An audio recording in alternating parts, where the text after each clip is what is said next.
We have a little bit of free info here, which is that x and y are both positive integers. We want to know whether their product is even.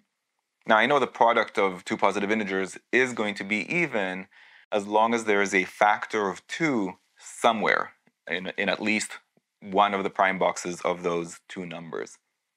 The only way that their product is not even is if there are no factors of 2 to be found anywhere, right? If x is odd and y is also odd, well, then the product will be odd, but any other case, the product will be even.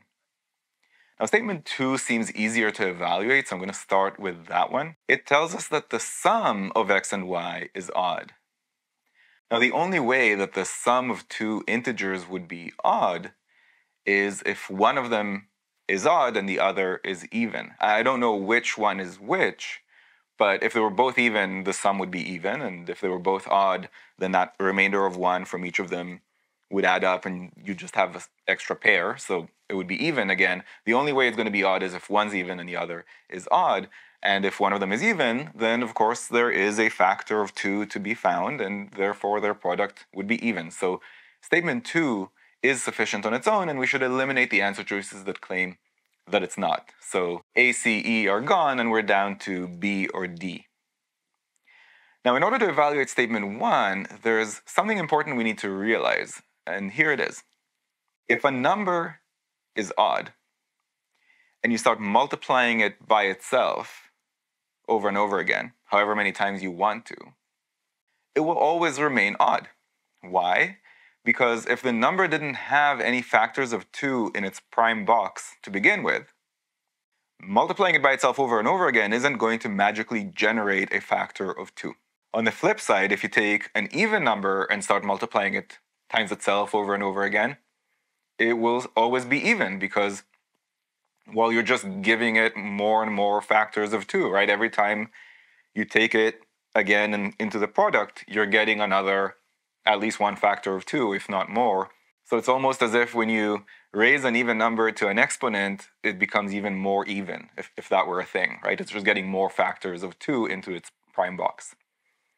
So with that understanding, if x squared plus y squared minus 1 is divisible by 4, then take away that minus 1, or I guess you should say add 1 to both sides of the equation.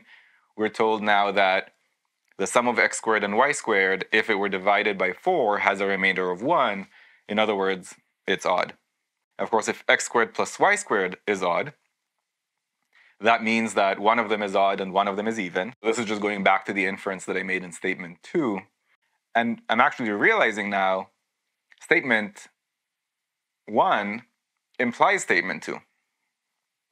Right? If we know everything that 1 is telling us, and we know the free info, we could infer statement 2 all by ourselves. In fact, I just did that, right? I just looked at statement 1 and said, oh, adding 1 to both sides of the equation, it's telling me that x squared plus y squared is odd.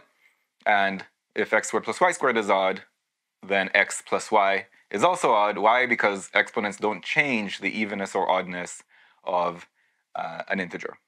So it turns out that each of these statements is sufficient on its own. From each of them on its own, we can infer that one of the numbers is even. I don't know which one, but I don't need to know which one, right? I need to be able to answer whether the product xy is even, and I can, thanks to each of the statements on its own, and therefore I'm going to go ahead and pick answer choice D and move on to the next question. If you found this video useful, go to quantreasoning.com for a lot more where that came from. You should also click that like button and let me know in the comments below what you'd like me to make future videos about. And of course, if you haven't yet subscribed, go ahead and do that and click that bell below so you get notified about future videos. See you next time.